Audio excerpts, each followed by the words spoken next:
Hello, good afternoon, everyone. Welcome to our second Early Life and Adolescent Cluster Lunch and Learn seminar. Please feel free to have your lunch, grab a cuppa, get settled in for hopefully a fascinating hour of research.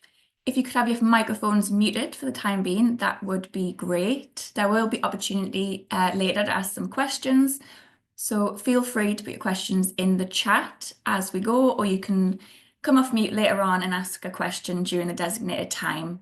We will be recording today's session. It's in recording mode currently, which will go up on the Fuse website in due course.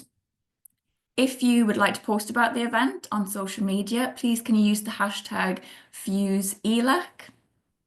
So today it is my pleasure to welcome Professor Ray Arthur, Associate Professor Carole Burrell and Dr. Siobhan McConnell, all from the School of Law at Northumbria University. They're going to share with you some of their research that has looked at child-friendly justice in mental health settings across England and Wales. So I'm really interested to hear about this work, and I'll now pass over to my colleagues to share their slides. So thank you. Good afternoon and welcome to the session. Thank you for joining us. My name is Carole Burrell, and in addition to being an academic at Northumbria Law School, I'm also a practicing mental health solicitor. So in that capacity, I represent patients who are detained under the Mental Health Act in mental health hospitals. And it's as a result of that work, really, that the idea for this study came about, because there is no lower age limit for detention under the Mental Health Act. And in representing young people in particular, children aged under 18, I was struck by the fact that many of them choose not to attend their tribunal hearing, and I'll tell you more about the tribunal shortly. And in addition, a general sort of lack of awareness of that tribunal process. And so we decided that this was something that we wanted to look at. And I'll just ask my colleagues to introduce themselves, and they will explain to you their special interest in this project too. Okay, thank you, Carole. So I'm Ray Arthur, Professor of Law at Northumbria University. My research interests have been around children who are detained. And to date, it's really been about children detained in the criminal justice system and their experiences of that, and the extent to which children's rights are upheld even when they are being detained against their will. And this is where my interest in when myself and Carole started to discuss this work, it seemed there was quite a lot of overlap between children being detained under the Mental Health Act and children detained in criminal justice settings. And that set the framework really for this study of examining the extent to which children's rights are being upheld. And I'm Dr. Siobhan McConnell. I lead the policy clinic at Northumbria Law School, which is where students are allowed to undertake empirical research projects for clients like Ray and Carole. So my involvement has been looking after those students, supervising their work and supporting the research team with various parts of the data collection.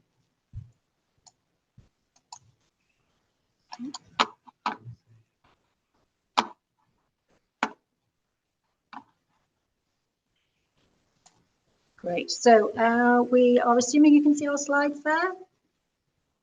Yes, we can. Thank you very much. All right. So just at the outset then to acknowledge the research team and also to thank the British Academy for their generosity in supporting our project.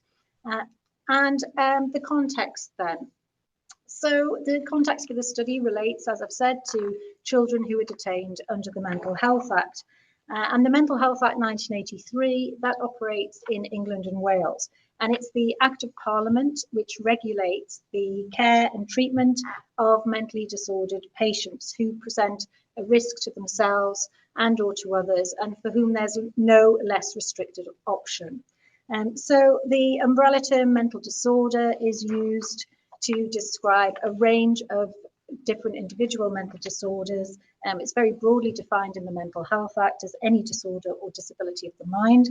So that would incorporate mental illness, intellectual disabilities, personality disorders, and so on. Most detentions of children are under the civil sections of the Mental Health Act. So that's Section 2 and Section 3, as opposed to the forensic sections. Both forms of detention under those civil sections permit compulsory treatment without consent and also clearly detention. So for a Section 2 detention, that period will be for up to 28 days. And for a Section 3 detention, the period of detention will be for up to 6 months. Section 3 detentions are renewable, Section 2 detentions are not. Now, at any one time in England, there are approximately 500 children who are detained. And because of the general lack of inpatient provision that we have, many of them find themselves detained a long way from home. And various reviews have shown that children who are detained in institutions a long way from home have feelings of particular isolation and so on, as you can imagine, and intensified feelings of unhappiness. And because of the sparsity of inpatient beds, we also find that at the point that children are admitted into inpatient settings, they are often very unwell and may have been turned away from services several times before they are actually able to access inpatient treatment. So the tribunal, I mentioned that earlier, this is a court, the Mental Health Tribunal, and what it does is it makes not treatment decisions and doesn't extend detention periods, but its function is to determine at the time that it convenes whether or not the grounds for continued detention are met. So it calls for evidence and there is a hearing process. And those hearings then take place either in the hospital itself with the tribunal panel travelling to the hospital, and in addition then they can take place online. So the tribunal will either uphold the detention or it will discharge or revoke it. If it upholds it, then that period of detention will continue to run until such time as the responsible clinician for the patient discharges it, or the hospital managers discharge it, a subsequent tribunal may discharge it, or it may simply run out of time. So in respect of every detained patient, there is a responsible clinician, and that clinician is in overall charge of the care and treatment for the patient, and they are often a psychiatrist. Now, tribunal hearings generally take place as a result of an application which has been made to the tribunal by the patient. And if the patient chooses not to apply to the tribunal for a review of their detention, then their case will be referred periodically to the tribunal for its consideration. Because we are unusual in England and Wales in the sense that we're allowing professionals to make the decision for detention as opposed to a court. And so this is the part of that judicial oversight process which will occur for every patient. But that referral to the tribunal occurs only after a certain period of continuous detention. So the first trigger point is 6 months of detention. And well-meaning mental health professionals, relatives, parents, etc., can't actually submit an application to the tribunal for a review of the patient's detention on the patient's behalf. The patient themselves has to make the application or have the capacity to instruct somebody to make the application on their behalf. So it's very important then that the child, in this case, is fully informed about their rights to challenge their detention before the tribunal. And it's important that the information about that right and opportunity is communicated to them in a way which means that it is meaningful to them and which will support them to exercise their right of challenge in the event that they wish to do so. Now, the UK is a signatory to several rights conventions and declarations, including the European Convention on the Rights of the Child, European Convention on Human Rights. And the UNCRC recognises that children are independent holders of rights and invested with decision-making capacities, and they're capable of forming their own opinions on matters affecting them. This is the most ratified human rights treaty in the world, and it places those who are a signatory to it under a duty to ensure that all children enjoy the rights set out in the treaty. And Article 12 here, it promotes the right of children to have their voices and their opinions heard and taken into account in all decision making, in particular in judicial proceedings. And Article 13 provides that the right to information, the right to freedom of expression, that includes the right to receive information without barriers. Article 37 is particularly significant, and it recognises that every child who is deprived of his or her liberty shall have the right to prompt access to legal and other appropriate assistance, as well as the right to challenge the legality of the deprivation of his or her liberty before a court or other competent, independent and impartial authority, and to a prompt decision on any such action. So this extends to children who are detained under the Mental Health Act. And in 2010, the Council of Europe issued what are called guidelines on child-friendly justice.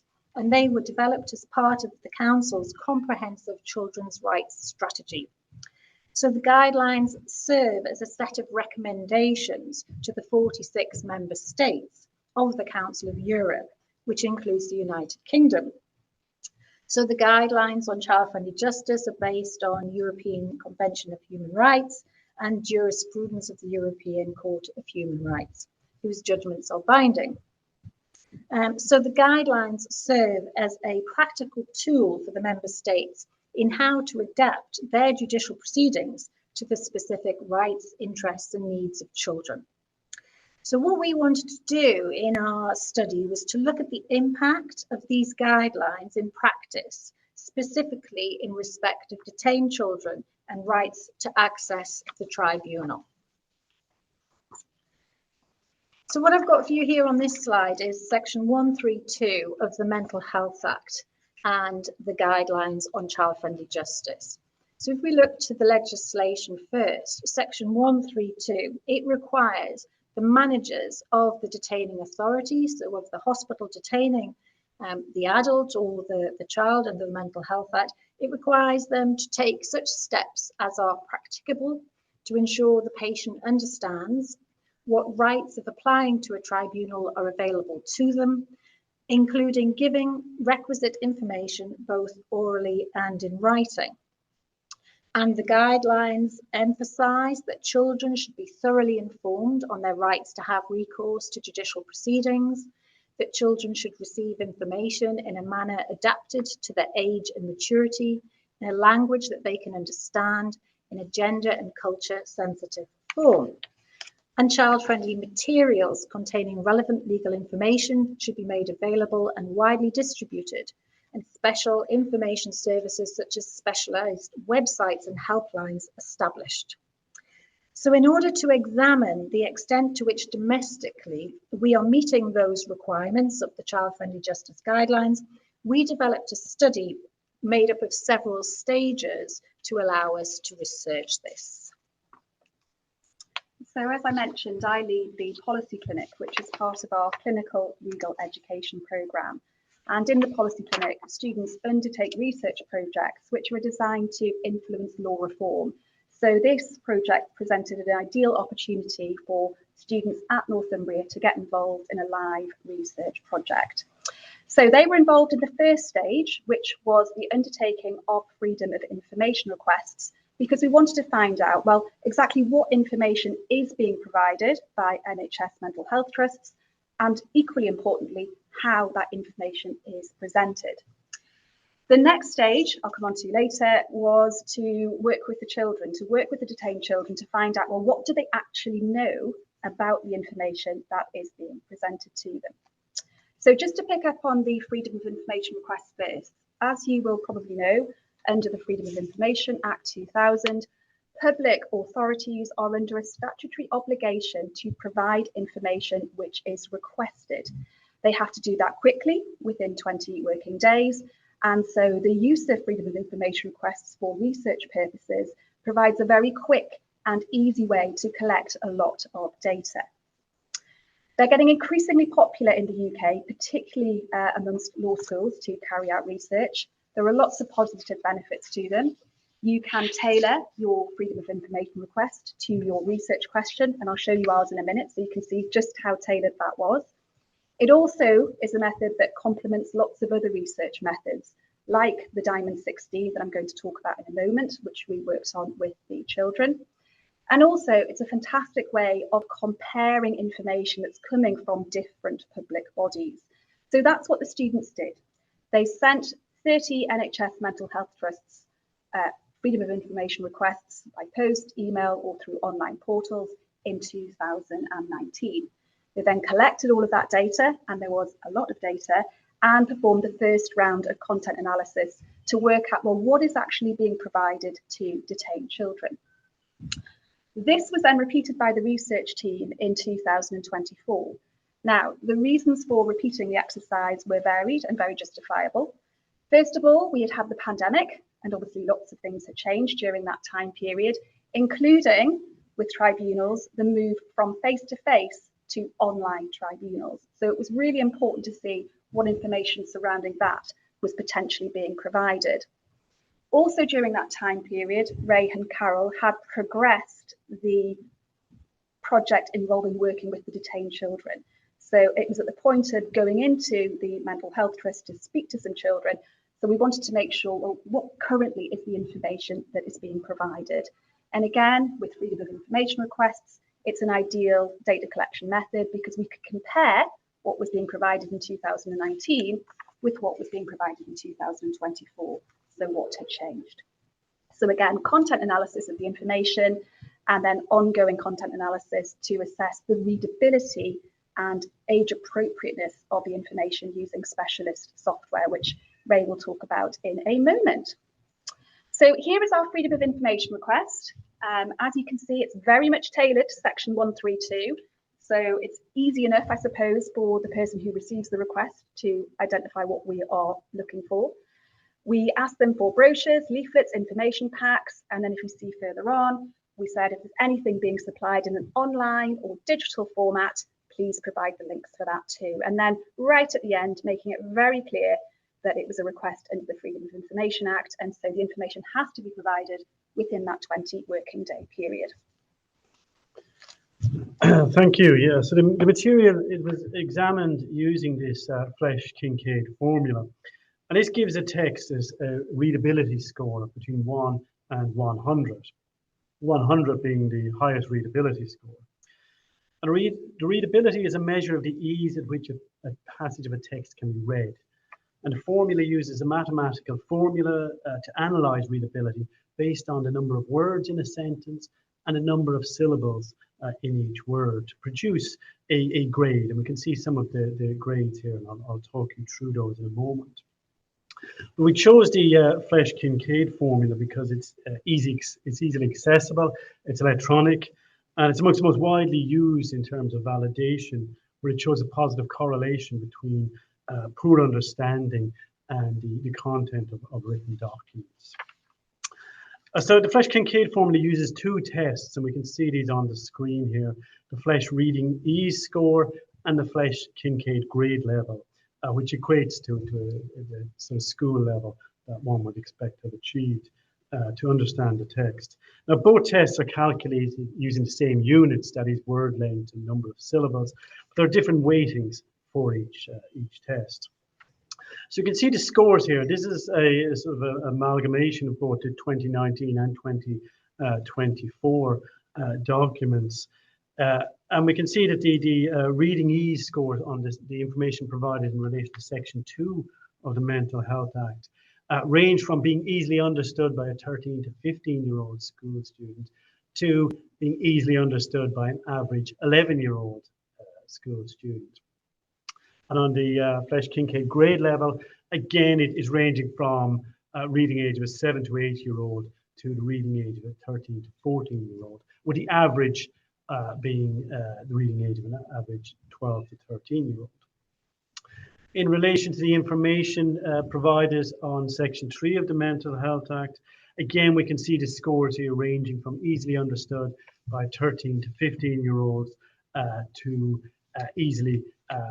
easy to read, and the average being easily understood by 13 to 15-year-olds. And we see something similar on the Flesch-Kincaid grade level, that the average was the reading age of an average 13-year-old.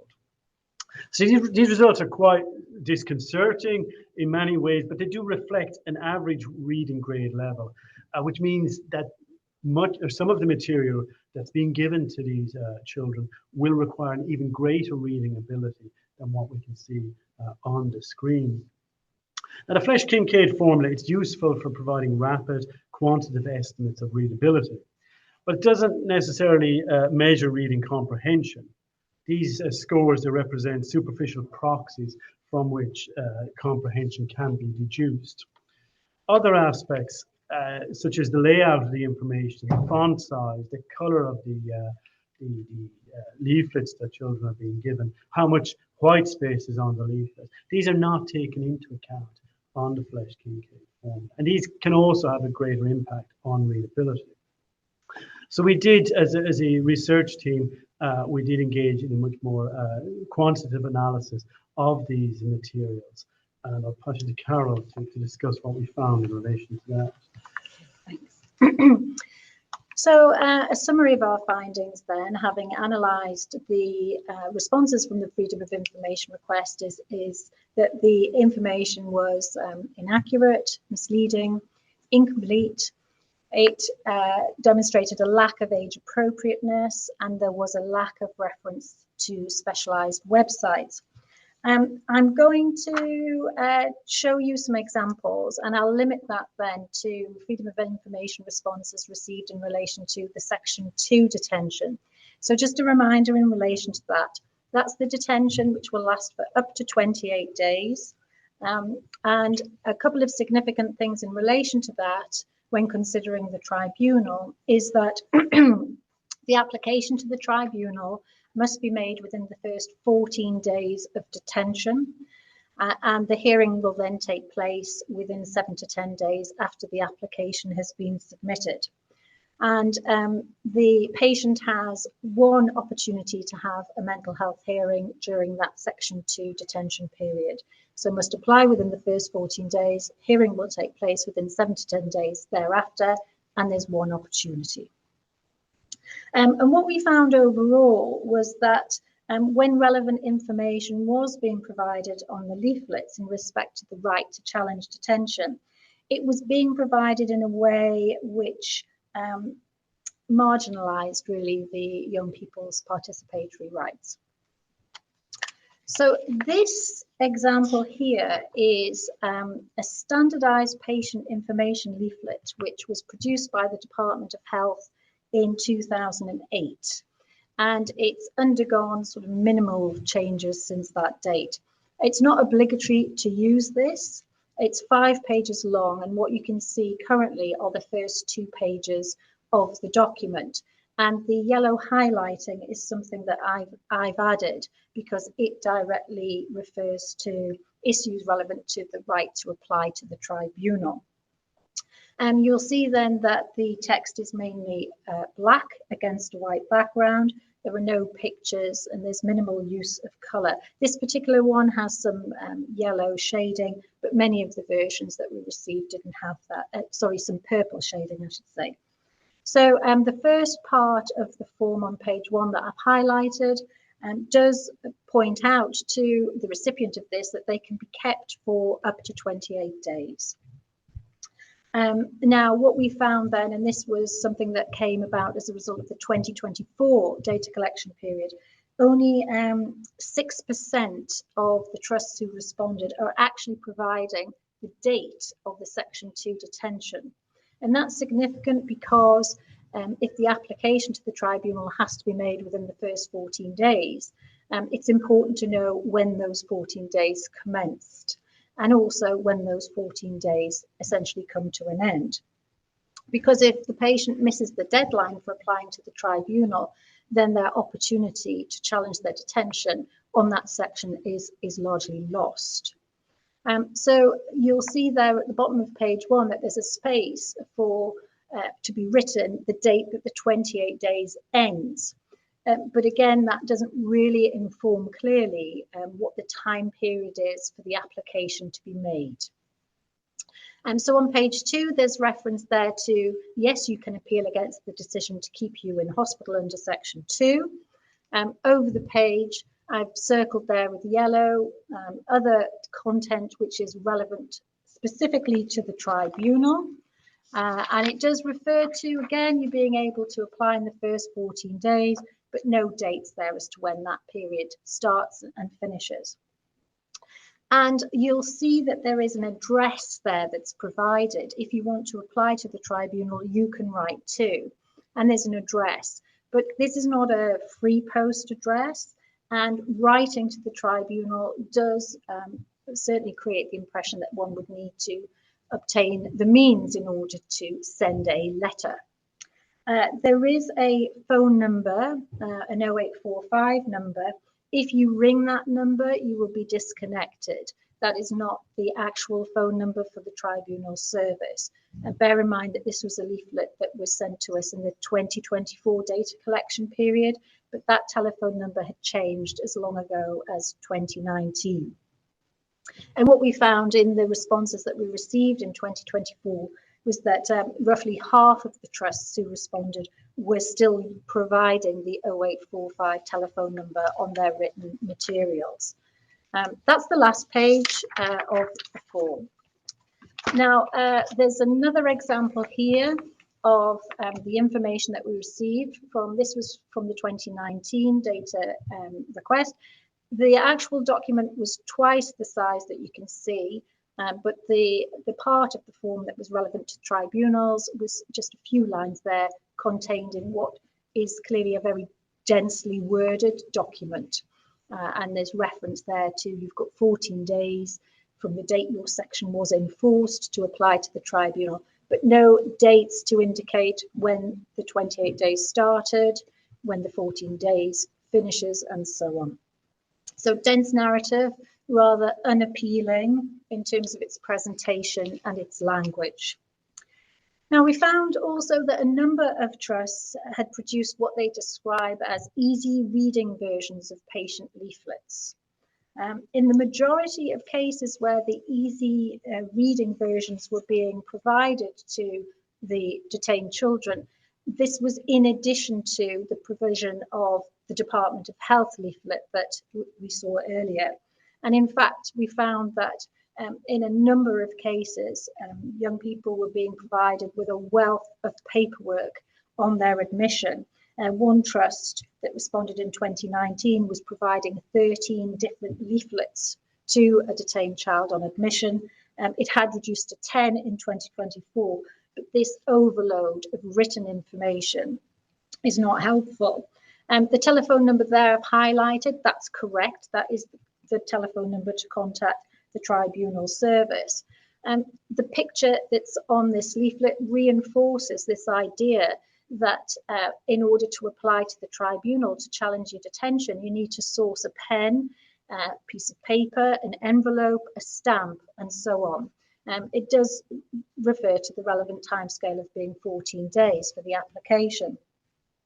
But the tribunal service has produced an application form to apply to the tribunal, which is what is generally used, not this approach of pen, paper, envelope, stamp.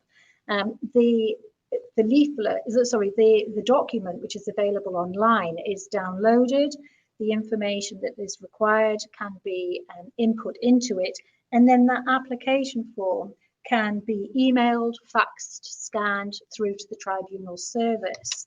So this particular example is potentially introducing hurdles to the process of applying to the tribunal by suggesting that there is an approach here which is much more cumbersome and perhaps one that would not be appealing to the average child. This is another easy read version, and I'll take you through it, and you can perhaps in your own mind evaluate how straightforward and simple this is in terms of the information it's providing. So it does identify at the start there that Section 2 of the Mental Health Act says that 2 doctors and a social worker have agreed you must stay. Sorry. And then the next paragraph, you must stay for up to 28 days so that doctors can help you. If you go before 28 days without the doctor saying, nurses will bring you back. So that is presenting a certain message to the young person that they must stay. It does go on to say, remember, if you think you can go before 28 days, talk or write to the hospital managers or your doctor. And then beneath that, there's reference to also, again, a pen and paper. You can write to the Mental Health Review Tribunal before 14 days and they will arrange a review. So somewhat mixed messages there. You must stay, but remember, if you think you can go, you can talk or write to the hospital managers or the tribunal. And then significantly at the bottom there, we've got a picture of a judge wearing a wig. Now that's a fairly solemn picture to present to a child. It could operate as a barrier to them wanting to make an application. It could be associated by them as being in trouble in some way. Wigs are not generally worn by advocates and by judges in family and civil proceedings. They tend to be more the domain of the criminal process. So again, it's creating an impression which actually could dissuade young people from wanting to exercise their right of challenge. And actually what the tribunal does is try to encourage young people to participate in the process. And it is as informal as is possible in the circumstances. So this is presenting an impression that it is much more formal than it actually is intended to be. Now, of all of the trusts who responded in 2024, they were all relying on paper-based leaflets to provide to the young people the information about their right to challenge their detention in the tribunal. But this was an example which we received in 2019. It was the only example we received of an online resource. So there was a web link which took you to this online website. And down the left-hand side, there are a number of tabs which the young person would click on, and then that would open out more information that was relevant to their position as a detained young person. This section here is the only part which related vaguely to the tribunal, and I say rather vaguely. What is significant is the reference here to the Mental Health Act 2001, remembering that the Mental Health Act 1983 is the provision which applies to England and Wales. And also you can see there that actually this website is pertaining to those who are detained in Ireland. This was being relied upon as a means to explain to young people their right of challenge when they were detained in England and Wales. And what we know is that 1 in 10 young people in the 12 to 15 year age group cite TikTok as their main source of news, which along with the internet, Instagram, social media platforms, that's the way young people find out information on issues which are of interest, relevance and concern to them. But this was the only online resource that was being used. So phase 2, following the freedom of information analysis, was to involve young people who were detained under the Mental Health Act in the project to explore how far they had received appropriate information and were aware of their legal rights of challenge. So as Carole mentioned, she is a mental health lawyer, so she was aware as part of the research team how challenging it would be to engage with detained children around a fairly sensitive and challenging subject. And so it was felt that going in with a semi-structured interview approach or something like that may be quite difficult because the children were less likely to be responsive to something like that and may not really be able to communicate what they knew or what they didn't know about their rights. So what we needed was a really interactive way of working with the children to find out what information they did know and understand. And so we used what's called a Diamond 16, which is a visual data collection tool that has predominantly been used into research into primary and secondary school education. You can use it with groups of participants. You can use it with individual participants, as is the case here. I've used it personally in my doctorate to work with law students and law staff. So it's something that does kind of cross the boundaries of lots and lots of different types of participants. So the idea is that the participants are handed cards, so 16 cards, which they then use to rank whatever the descriptor is that's being tested. So the cards could have statements, words, and or pictures on them, and then they're used to rank those cards on the diamond. So for example, in my personal research studies in my doctorate, I use the diamond to rank the importance of employability skills. So if something was really important, then you would rank it at the top. And if it's less important, further down, and the least important at the bottom.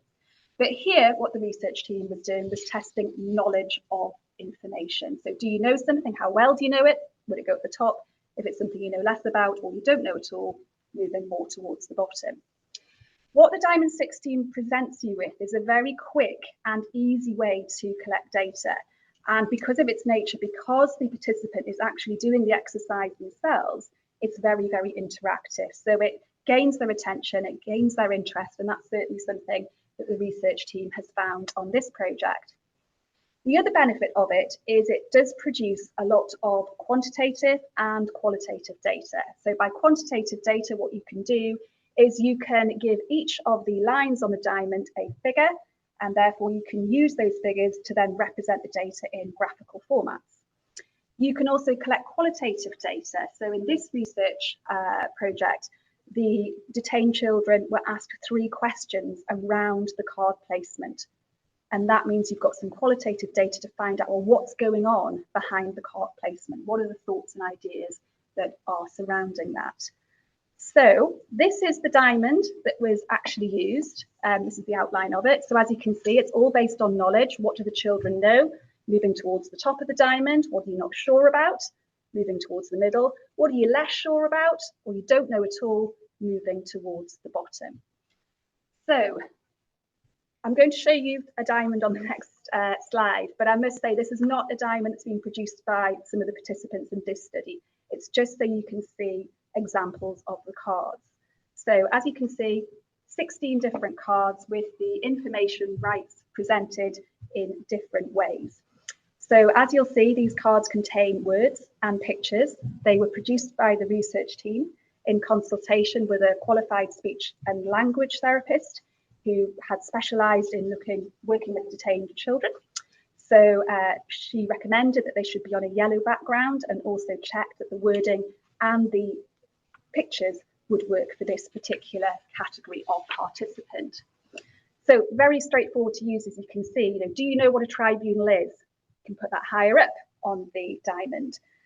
Do you not know at all that people in your care will be talking about you at a tribunal? That would come further down.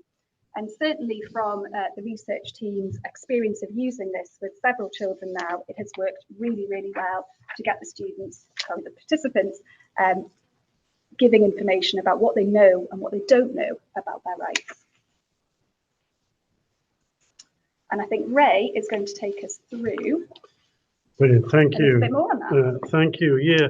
So just to recap and summarize, the aim of the research project, as Carole outlined at the beginning, was to identify the extent to which young people are being provided with accessible, effective and appropriate information in relation to their legal status, with a particular focus on the right to challenge their detention under the Mental Health Act. And at the core of the study is a conception of children who have been detained or who are currently being detained as social actors who are capable of participating in decision-making about their detention and treatment. And we saw in the early slides, Carole talked us through the international children's rights instruments. So children have a right to receive appropriate information enshrined in these treatments, but also providing children with information has many potential benefits, not just for the child, but for the professionals involved. And research on medical processes has found that preparatory information may be particularly beneficial to children to help them to separate fantasy from reality, given that their expectations about a process may be considerably worse than the reality. appropriate information enables agentic engagement. It empowers young people to engage, and it promotes the child's evolving autonomy. But to benefit from the information which a child receives needs to be sufficiently clear and engaging. It needs to be consistent with the current state of development of their individual cognitive and conceptual abilities. It needs to enhance their comprehension and memory, enable the children to know how to weigh information, how to allocate attention when approaching a situation, and provide the necessary scaffolding to enable them to master and cope with the situation. So in order to sort of frame that, what we found is that researchers show that when people do feel autonomous, when their feelings have been taken into account, this can support the development of resilience and capabilities and improve their feelings of relatedness and the construction of their own personal identity.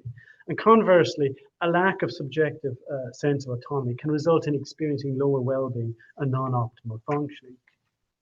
So to help us understand these issues of supporting children's participatory rights in a child-friendly way, we chose to situate the study in the theoretical framework of Miranda Fricker's concept of epistemic injustice. And this offered us a lens through which we can critically explore the exclusion and marginalization of children from full participation in decision-making regarding their detention under the Mental Health Act. Miranda Fricker draws on feminist legal theory and critical race studies, and she developed the concept of epistemic injustice as a distinct injustice by someone who is harmed in their capacity as a knower. And Fricker describes epistemic injustice as the injustice of having some significant area of one's social experience obscured from collective understanding, owing to a structural identity prejudice. And Fricker warns us that whenever power is at work, we should be ready to ask who or what is controlling whom and why. Epistemic injustice prevents a knower from participating in the forming of the collective social understanding of their experiences.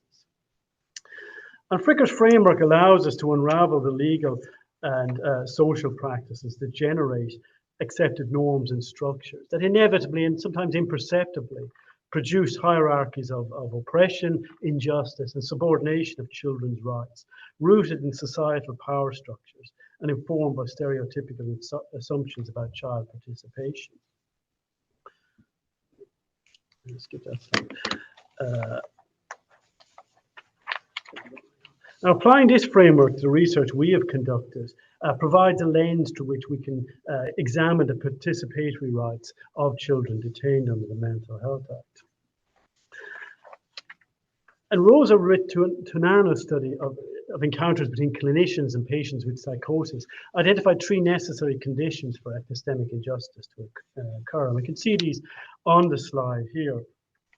And Ritunanu highlights that epistemic injustice can occur even where resources are available, but they're not fit for purpose, perhaps because they were designed to be used in different contexts. We can see in our study, materials designed for adults were adapted without much consideration given to the distinct needs of child patients. Children detained under the Mental Health Act were effectively excluded from access to the interpretative resources needed to fully understand the right to challenge their detention. And the reason for this was because they're effectively classified as a member of a less powerful group. The prejudiced assumptions of childish irrationality is foregrounded and coupled with a systemic unwillingness to change the oppressive structures. To recognize that the child is a rights holder with a fundamental need for agency, meaningfulness, significance, and belonging. So epistemic injustice occurs when a powerful group systematically excludes a marginalized group from collective understanding. And the manner in which information is provided to child patients detained under the Mental Health Act obstructs children from participation. And supporting children to overcome these inherently unequal relationships of power and to engage in a truly participatory approach would help to uphold the children's rights, to fulfill the international legal responsibilities, but also improve the services that children receive, to improve their self-esteem and enhance their decision-making skills. So the second part of the study then involved us working with children and more recently working with staff to examine how children and staff who deliver this information understand the extent to which children can engage in decision making about this. And we just finished the staff study last week, and we're beginning the process of analysing that data. But what's emerged quite powerfully from the discussions with the children using the Diamond 16 and from our discussions with staff is that the idea of information provided in a written format and delivered orally it doesn't seem to be working so well. And both groups, both children and staff, would encourage the development of a more interactive resource, one based on more akin to the way in which children are receiving information these days, such as the platforms that Carole mentioned earlier, TikTok, Snapchat, and various other social media platforms. So we're just a bit of shameless self-publicity. So we'll be discussing the second part of the study in more detail in a webinar like this on the 13th of January, and that's through the Children's Rights European Academic Network. So you're all very welcome to attend that as well if you want to hear more about the second part of the study. So we did want to leave some time for questions. So we hope you've enjoyed that. And if you do have any questions, we'd love to take those questions now. So thank you.